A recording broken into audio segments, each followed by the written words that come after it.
Hi hello guys, நான் உங்கள் பார்க்குற கேமர்ஸ் வந்து பப்ளு. இன்றைக்கி நம்ம என்ன பார்க்க போகிறோம்னா ஒரு பிஆர் ரேங்க்டு மேட்ச். அது சாதாரண ரேங்க்டு மேட்ச் இல்லை, சோலோ ஸ்குவாட் ரேங்க்டு மேட்ச். ஏன்டா சோலோவாக போயிருக்க, நீ அவ்வளோ பெரிய பிளேயராடா அப்படின்னு நீங்கள் கேட்கலாம். நம்ம அவ்வளோ பெரிய பிளேயர்லாம் கிடையாது, கூட விளையாடுறதுக்கு வேறு யாரும் இல்லை. எல்லோரும் போயிட்டாங்கன்னா வீட்டுக்கு போயிட்டுருக்காங்க. நம்ம காலேஜ் முடிஞ்சோன்னே வேறு நம்மளுக்கு வேறு வேலை இல்லை. நம்ம வந்தோன்னே கேம் விளையாடுறதுக்கு வந்துட்டோம். வீட்லேயும் வேறு வேலை இல்லை, வீட்டில் யாருமே இல்லை. அதனால் நம்ம வந்தோன்னே கேம் விளையாடுறதுக்கு வந்துட்டோம். சரி 2 மணி நேரம் என்ன பண்ணுறது அப்படின்னு சொல்லிட்டு, சரி சோலோவாக போனோம்னா போர் அடிக்கும், அதனால் சோலோ ஸ்குவாடு போகலாம், புதுசாக இருக்கும் அப்படின்னு சொல்லிட்டு நம்ம சோலோ ஸ்குவாடு வந்துட்டோம். எப்பவுமே நெக்ஸ்ட்டால் ப்ளஸ் ஏரியாவில் தாண்டா இறங்குவேன், ஏன்டா இந்த பக்கம் ரெஸ்ட் டவுனில் இறங்கியிருக்க அப்படின்னு நீங்கள் கேட்கலாம். அதுக்கு எனக்கு பதில் இருக்குது. ஏன்னா ப்ளஸ் ஏரியாங்கிறது பர்முடோவில் கிளாக் டவர் மாதிரி. அங்கே இறங்குனோம்னா ஸ்குவாடாக போனோம்னாலே நல்லா செதற அடிப்பாங்க. இத்தனைக்கே நம்ம சோலோ ஸ்குவாடு போயிருக்கோம், நம்ம தனியாக மட்டும் போய் மாட்டிட்டோம், நல்லா பிரித்து மேய்ஞ்சிடுவாங்க அப்படின்னு நாம் இங்கே தனியாக யாருமே இல்லாத ஊருக்கு, எவனுமே வர முடியாத இடத்துக்கு வந்துட்டோம். வர முடியாதுன்னு இல்லை, எவனும் வரல, அதை பார்த்துட்டு தான் நான் வந்தேன். அப்புறம் நாம் அப்படியே ஓரமாக லூட்டு பொறுக்கிட்டு ஜோன் சர்வே பண்ணிவிட்டு பொழைச்சிட்டு கம்முன்னு இருந்துக்கலாம்டா அப்படின்னு அங்கேயும் இங்கேயும் சுற்றி போட்டு கம்முன்னு போட்டாட்ட உட்காந்துட்டு இருந்தோம். இங்கே இருக்கிற எல்லா லூட்டையும் பொறுக்கிறேன்டா அப்படின்னு இருக்கிற எல்லா வீட்டுக்குள்ளேயும் ஏறி இறங்கி இறங்கி கால் வலிக்க பாவம் அந்த பொம்மை பையனுக்கு தான் கால் வலிக்கும். சரி நம்மளுக்காக தானே ஆடுறான் அப்படின்னு போனால் போச்சது. அந்த பையனுக்கு கொஞ்சம் மரியாதை. முதலெல்லாம் அழாக்கெல்லாம் டைமண்ட் கொடுத்து வாங்கிட்டு இருந்தோம், இப்போல்லாம் ஓசியில் கறக்க ஆரம்பிச்சிட்டாங்க. அது ஈவெண்ட்டுன்னு ஒன்று விட்றாங்க பாருங்க, எல்லாத்தையும் ஃப்ரீயாக கொடுத்து இந்த ஓல்டு பிளேயரோட பெருமையவே கெடுத்துட்றாங்க. எல்லாம் புதுசு புதுசாக விட்டு, அதுவும் இல்லாத பழசை மறுபடியும் ரிட்டன் விட்டு, எல்லா ரேர் ஐட்டமும் இப்போது வந்து எப்படி போயிட்டுருக்கு எல்லாம் சும்மா கொடுக்குற மாதிரி போயிட்டுருக்கு. எல்லாம் தண்ணியாட்ட செலவானிட்டுருக்காங்க கேஸுக்கு. இதில் ஃப்ரீ ஃபயர் இந்தியா வேறு விட்றாங்க. அது வந்து இப்போ ஃப்ரீ ஃபயர் மேக்ஸ் எவனும் ஆன்லைனாக தான் விடுவாங்க. அது வேணால் எனக்கு நல்லா தெரிஞ்சிருச்சு, அதனால் தான் ஹரிஸ்கர் விளையாடுறதில்ல இப்போது. சரி அது இருக்கட்டும், நம்ம வந்து இதுக்கு வரலாம் அப்படின்னு வந்தோம்னா இங்கே எவனோ பிடிச்சி அடிச்சுட்ருக்காங்க பக்கத்து ஊரில். நாம் எப்போடா பக்கத்து ஊருக்கு வந்தோம்னா அப்படியே பேசிகிட்டே ஓடி வந்துட்டோம். அப்புறம் அவனுக்கு பாதி டேமேஜ் கொடுத்தேன், அவன் எப்படியோ தப்பிச்சிட்டான். அப்புறம் மறுபடியும் அவன் எவனையும் அடித்து போட்டான். அப்புறம் நாம் வந்து ஒரு அடி அடித்தோம், நாக்கு வச்சோன்னு ஒரே அடி கிளியர் பண்ணிட்டோம், 30 டேமேஜ். சரி இங்கேருந்து அவன் நம்மளை அடித்து போடுவான்னு சொல்லிவிட்டு ஒரு ஓரமாக சைடு எடுத்து உள்ளே வந்துட்டோம். அப்புறம் மறுபடியும் சைடு எடுத்து உட்காந்துருந்தான். அப்புறம் அவனு மாட்டிட்டான், அவனுக்கு நல்ல டேமேஜ், என்னடா நாக்காவில் அப்படின்னு நினச்சோம்னா அப்புறம் மறுபடியும் சோனியா. அப்புறம் அவனை அப்படியே கிளியர் பண்ணி போட்டு சரி அவன் டீம்மேட் வரக்குள்ள இங்கேருந்து எக்ஸ்கேப் ஆயிடலாம் அப்படின்னு பக்கத்து ஊருக்கு போகிறேன். பக்கத்து ஊருக்கு இல்லை, அந்த ஊரை தான் சுற்றிக்கிட்டு போகிறேன். அப்புறம் மறுபடியும் ரைட்லேருந்து எவனோ வருவான், எவனே தெரியல, அவனா அடிப்பா, அவனா வாழ் போட்டு அவனா மாட்டிப்பா. அப்புறம் அவன் அடிக்க முடியல, ஏன்டான்னு கேட்கலாம். அப்புறம் அந்த இதுக்கு பேர் என்ன, அந்த பெட்டுக்கு பேர் பெட்டு இல்லை, அது ஒரு கேரக்டர் ஸ்கில், பேசிவ் கேரக்டரு. அதான் அடித்தோம்னா ஈபி ஏறுமே, அந்த கேரக்டர் வச்சு போட்டு வந்துட்டான். எதுவுமே பண்ண முடியல, அதான் அப்படியே இருந்துக்குச்சு. ஒரு 4-5 தடவை ஓட்டாத அது வெடிக்கு, அந்த குளோவல் போகும். நம்மள்ட்ட அவ்வளோலாம் இல்லை, பொறுப்பாக 3 தான் கொடுத்துருக்குறானுங்க.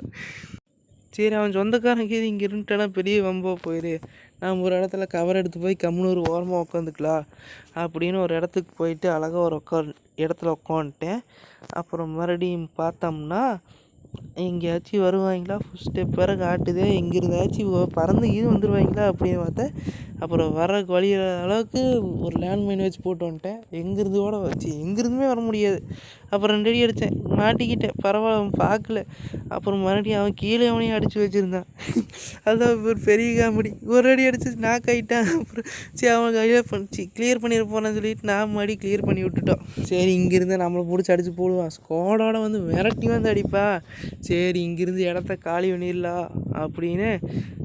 ஏன்டா அப்படின்னா அவன் கீழே ஓசி அடித்து போட்டான். எத்தனை டேமேஜில் ஒரு 50 தான் கொடுத்துருப்பான், 150 கொடுத்து வச்சுருப்பான். அதோட வலி இருக்கே அது எப்படின்னா ஏடபிள்யூஎம்ல 150 போய் மிச்சம் இருக்கும்ல ஓசிக்கில் அடிப்பான்ல அப்படி இருக்கும். அப்புறம் மறுபடியும் இங்கே அவன் சொந்தக்காரர் ரிவ்யூ பண்ணுறதுக்கு வந்துட்டான். அப்புறம் அவன் அடிக்கலாம் அப்படின்னு போகலாம் அப்படின்னு போனால் அவன் டீம்மேட் வந்துடுவான்னு நினச்சி பம்பி போயிட்டு இருந்தேன். பரவாயில்ல, அவன் மட்டும் வாடி வாங்கிட்டான். மேக் வச்சுருந்தேன், 2 எழுத்து அழுத்தியிருந்தால் முடிஞ்சுது. கிளியர் பண்ணி போட்டு அப்புறம் மறுபடியும் உள்ளே போயிட்டு அப்புறம் பொறுமையாக வந்து லூட்டு பொறிக்கலாம். ஏன்னா ஃபஸ்ட்டு நாக்கு வச்சிட்டோம்னா கில்லை கிளியர் பண்ணிடணும். இல்லை எங்கேருந்து வேணால் வந்து ஓசி அடிச்சு போயிடுவானுங்க. இது வந்து சிஎஸ் ஆட்டம் இல்லை, நான் படித்தோம்னா நாமளே கிளியர் பண்ணுறதுக்கு. எவன் வேணால் வந்து கிளியர் பண்ணுவானு, அவனுக்கு கில்லு வந்துடு. அதான் பெரிய பிரச்சனை. அப்புறம் சிஎஸ் ஆடுறது பரவாயில்ல, பிஆர் ஆடுறதே வேஸ்ட்டு. சரி இவங்கள நாம் தான் நடித்தோம் அப்படின்னு லூட்டு பொறுக்கிறதுக்கு வந்தால் இந்த பையன் ஒன்றுமே நினச்சா பரவாயில்ல 3rd லெவல் எம்டென் வச்சுருக்கேன். அதாவது டபுள் பேரல் ஆடுறவன்லாம் நூபுன்னு கிடையாது, மேக் எடுத்து ஆடுறவன்லாம் பிளேயரும் கிடையாது.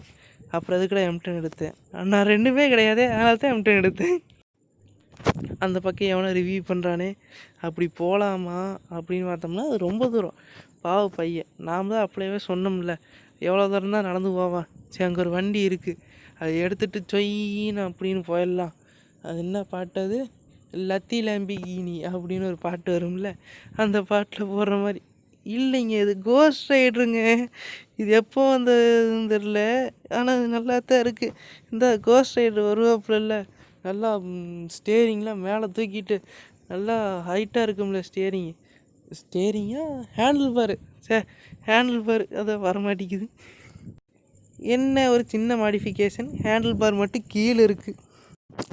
அப்புறம் இங்கே ஸ்டெப்பு காமிச்சிது. சரி அப்படியே சைடு எடுத்து போய் அடிச்சுக்கலாம் அப்படின்னு பார்த்தா 2 ஸ்டெப்பு காமிச்சிது. சரி அவங்க 2 பேரும் அடிச்சுட்டு இருப்பாங்க போல் அப்படின்னு நினச்சி கம்முன்னு உட்காந்துட்டேன்.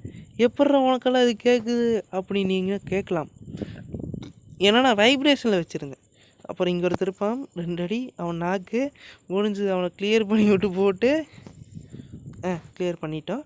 அப்புறம் அவன்கிட்ட இருக்க லோட்டை பொறுக்கிட்டு அப்புறம் மறுபடியும் ஸ்டெப்பு காமிச்சிது. இந்த ஹோவரை போட்டுவிட்டு அவன் எங்கேயும் தெரியல. அதுக்கப்புறம் பக்கத்தில் போய் பார்த்தா தான் தெரியுது அவன் ஹூக்காங் போட்டிருக்கான். அப்புறம் அவன் அன்எக்ஸ்பெக்டட் 2 ஷாட்டு செத்து போயிட்டான். 2 ஷாட்டில் 3 ஷாட்டு செத்து போயிட்டான். MP40 தான் வச்சுருந்தேன்னா பாவம் அந்த பையன். சரி அவன் சொந்தக்காரன் எவனும் இல்லையே, டீம் வைப்பு அப்படின்னு சொல்லிட்டு அவன்கிட்ட இருக்க எல்லா லோட்டையும் பொறுக்கி போட்டு பொறுமையாக ஜோனுக்குள்ளே போயிட்டு இருந்தோம். அப்புறம் நாம் எதுக்கு அவ்வளோ தூரம் சுற்றி போகணும், அந்த பக்கம் போகணும், நாம் இப்படியே போய்க்கலாம், எதுக்கு வம்பு, வந்த இடத்துலையே மறுபடி போகலாம், எவனும் இருக்க மாட்டா அப்படின்னு தைரியத்தில் அப்படி இந்த பக்கம் வந்தேன். நல்ல வேலை நம்ம நேரம் எவனும் இல்லை, ஸ்டெப்பு எதுவும் காமிக்கல. அப்படியே சைடு ஓரத்தமாக ஓடிட்டு டேய் தம்பி சீக்கிரம் போடா, இருங்க ஓடுறேன். அப்படியே போயிட்டோமா, அந்த பிங்க் கலர் பாக்ஸ் இருக்குது பார்த்தீங்களா, அந்த பிங்க் கலர் பாக்ஸில் நிறைய ஓசியில் தருவாங்க, நிறையா தரமாட்டாங்க. அந்த இப்போ வந்துட்டு ஏபிசிடி அதாங்க அந்த மார்க்மேன் கன்று 4x ஸ்கோப் இருக்குமே, அது வெக்ட்ரு, அப்புறம் 4x, அப்புறம் ஜம்பிங் ஷோ, இதெல்லாம் ஃப்ரீயாக தருவாங்க. நம்ம வந்து 4th லெவல் வெஸ்ட்டு வாங்கிட்டு கம்முன்னு வந்துட்டோம். அப்புறம் இந்த பக்கம் பார்த்தோம்னா எவனோ சண்டை போட்டுருக்குறானுங்க. அப்போ 2 அடி அடிச்சு போட்டு நாமளும் இருக்கிறோன்னு சொல்லிட்டு போட்டு நாமளும் வந்துட்டோம். ரைட்ரா சோழி முடிஞ்சுதுடா, லாஸ்ட் ஃபயர் வேறடா, நாம் வேறு நடுவில் மாட்டிட்டோம். நாம் பாட்டு கம்முன்னு போயிருக்கலாம். நாம் தலையை நடுவால் விட்டு போட்டு சரி வந்துட்டா முழுசாக பண்ணிட்டு போயிடலாம் அப்படின்னு வந்துட்டு அவன் லாங்கில் பார்த்தேன். அங்கே தெரிந்தான், அங்கே இருக்கிற அப்புறம் எங்கே ஸ்டெப்பு கட்டுச்சு அப்படின்னு பார்த்தோம்னா இங்கே பக்கத்தில் ஒருத்தர் ஓடி வந்துட்டுருப்பா. அப்புறம் பார்த்தா ரைட்டில் அவன் அடிக்கிறதுக்கு ஆரம்பிச்சிட்டான், லெஃப்டில் இவன் ஏறிட்டான். அப்புறம் இவனுக்கு ஒரு 3 ஷாட்டு டீம் வைப்பு. எப்படி ஒயிட் 444 மாதிரி சோனு 444, நாங்களாம் சோனு 444 அடிச்சு போட்டான். அப்புறம் மறுபடியுமே அப்புறம் நம்மளை அடித்த அவன் கதறிட்டு போயிட்டு இருக்கான். எப்படி நம்ம அடித்தவனை கதறதான் நம்மளுக்கு பழக்கம். எப்படி அவன் ஓடியே போயிட்டான் கடைசியில். அப்போ சரி ஜோனுக்கு போகலாம், இவன்ருக்க லோட்டை பொறுக்கிட்டு போகலாம் அப்படின்னு உட்காந்துட்டு லோட்டை பொறுக்கி போட்டு ஜோனுக்கு போயிட்டுருக்கான். நம்ம கை வேறு கம்முன்னு இருக்க மாட்டேங்குது, ஹோவர் பிடிச்சி அழிச்சு விட்டுருச்சு. சரி ஊடு எல்லாம் நன்மைக்கு, இந்த தென்னாலிராமனில் சொல்லுவாங்கல்ல அந்த மாதிரி சொல்லி போட்டு அப்படியே போயிட்டு இருந்தேன். அப்புறம் பின்னாடி அவன் அடிக்கிறதுக்கு ஆரம்பிச்சிட்டான். அவன் எலிமினேட் ஆகிடுவான், அது வேறு விஷயம். அவன் டீம் எடி ரிவ்யூ பண்ண மாட்டான், அப்படியே எலிமினேட் ஆகி டீம் ஆகி போயிடுவான் அப்படின்னு தான் நினைக்கிறேன். என்னாச்சுன்னு தெரியல. அப்புறம் மறுபடியும் லெஃப்டில் இருந்தவன் அப்படியே வண்டி அடிக்கிட்டு வரட்டாமல் டூர் அப்படின்ட்டு போயிட்டான். ரைட்ரா, எவனோ பைத்தியன்னு நடுவில் வந்துட்டான்டா, நாம் வெளியே இருந்தால் வேலைக்காகாது, வீட்டுக்குள்ளே கவர் எடுத்து உட்காந்து எதோ பண்ணிக்கலாம்டா அப்படின்னு பார்த்தோம்னா அதே எதிர்த்தாப்புல வீட்டில் 3 பேர் முக்கால்வாசி டேமேஜ் கொடுத்தா தப்பு சொல்லிட்டான். நல்ல வேலை 3 பேர் இருந்தாங்க பார்த்தேன், இல்லைன்னா என்ன 2 இருக்கிறது அப்படியே ஏறி வந்து அடிச்சிருப்பா. தப்பிச்சிட்டான். பரவாயில்ல. நாக்கு வச்சேனா தெரியல, என்னமோ பண்ணேன், எனக்கு என்னமோ காட்டில். சரி விடுங்க, அவனை காப்பாற்றி விட்டாங்க. நாம் அப்படியே ஜோனுக்குள்ளே போகலாம், வண்டி தூக்கிட்டு போய் ஜோனுக்குள்ளே நடுவில் உட்காந்துக்கலாம் அப்படின்னு வந்து எடுத்துட்டா. அதுக்குள்ளே பின்னாடி ஒருத்தர் அடிக்கிறா. அப்படியே அவன்கிட்ட தப்பிச்சு அப்படியே ஒரு ஓரமாக அதை அங்கே ஒருத்தர் அடிச்சுட்டுக்கிறான். அந்த பச்சை வாழ் தான் கடைசியில் ஒரு வேலையை பண்ணி விட்டுருவான். சரி, அவனை அப்புறம் பார்த்துக்கலாம். இப்போ வந்து நம்ம ஜோனுக்கு நடுவால் போயிட்டுருக்கோம். ஜோனுக்கு நடுவில் போய் கம்முன்னு உட்காந்துக்கலாம் அப்படின்னு போயிட்டுருந்தோம். அதுக்குள்ளே நம்ம கையங்காலு கம்முன்னு இருக்க மாட்டேன்னுச்சு. கலவரத்தை பார்த்தனோடனே அந்த பக்கம் போயிடுச்சு. அவன் மேலே ஒரே ஏற்று 127 போயிடுச்சு. அப்புறம் 2 அடி செத்தே போயிட்டா. டீம் வைப் போட்டு நம்மகிட்ட சாவரெல்லாம் டீம் வைப்லேயே சாப்பிட்றான் பாவம். சரி, அவனையோ பிடிச்சி அடிச்சுட்டு இருந்தானே அப்படின்னு சொல்லிட்டு உள்ள ஒரு கிரனேட்டை போட்டு விட்டேன். அவருக்குள்ளே லெஃப்டில் இவனை அடிச்சு, அப்புறம் டீம் வைப்புங்க அடிச்சு. ஆனால் இவன் நாக்கு தான், ஆனால் எப்படின்னு தெரியல. அதானே இவனுக்கு கிரனேட்டு போட்டு கிரனேட் நாக்கு எப்படி டீம் வைப் போட்டாச்சு. சரி, அது இவனுங்க. சரி, மறுபடியும் கிரனேட்டு போட்டேன். அவன் நாக்காய் எந்திரிச்சு வந்துட்டான் போல். அதுக்கப்புறம் மறுபடியும் கிரனேட் கரெக்டாக உள்ள இருந்தாலும் நம்ம கிரனேட்டு போடுறது நல்லா போடுறதில்ல. அப்புறம் கிரனேட்டை போட்டு உட்காந்தேன். 60 தான்டா போகுது, கொடுமையே. சரி பரவாயில்ல, சோனியா வந்ததுனால தப்பிச்சிட்டான். அப்படியே ஓரமாக போயிட்டு அந்த வீட்டில் உட்காந்துக்க வேண்டியதுதான் அப்படின்னு பார்த்தோம்னா அது கூட மாட்டேன்ட்டாங்க. செட், நம்ம நேரத்தை பார்த்தீங்களா, இந்நேரம் எவனாச்சும் ஒரு அடி அடிச்சிருந்து செத்தே போயிருப்போம். இதுக்கு தான் எப்போவுமே 4வது லெவல் வெஸ்ட் வாங்கி வச்சுக்கணும், ரிப்பேர் கிட்டு வாங்கி வச்சுக்கணும். ஆனால் அடிக்கடி யூஸ் பண்ணிகிட்டே இருக்கணும். சரி, இவங்க விட்டால் வாழை உடச்சிட்டே தான் இருப்பாங்க. சரி, நான் வீட்டுக்குள்ளே போய் உட்காந்துக்கலாம், வீட்டை எப்படி உடைக்கிறாங்க அப்படின்னு பார்த்தலான்ட்டு வீட்டுக்குள்ளே போய் உட்காந்துட்டேன். அவ்வளவுதான். இங்கே ஒரு லேண்ட்மைனு, இங்கே ஒரு லேண்ட்மைனு. ஏன்னா இந்த பக்கம் வந்தால் தெரிஞ்சிடும், அந்த பக்கம் வந்தால் அப்படித்தான் வரணும். ஏன்னா அப்படி வந்தால் அந்த லேண்ட்மைன் கண்டிப்பாக போட்டு விட்ரும். ஏன்னா நான் வச்சுருக்கிற மைன் அப்படி, நம்மளுக்கு ஐக்கியம் அவ்வளோ இருக்குது தெரியுமா. அதனால தான் நான் ஐக்கியூ ஃபோனே வச்சுருக்கேன். சரி, எப்படியா நீ இப்படி தாண்டா வரணும், நீ வாடா, நான் உட்காண்ட்ருக்கேன்டா, உனக்காகவே உட்காண்ட்ருக்கேன்டா அப்படின்னு உட்காண்ட்ருந்தேன். வெளியே ஒரு பெரிய கலவரம் போயிட்டுருக்கு. அங்கே இத்தனை கலவரத்துலேயும் ஒருத்தர் சோலாடார் போட்டிருக்கிறான், எப்படின்னு தெரியல.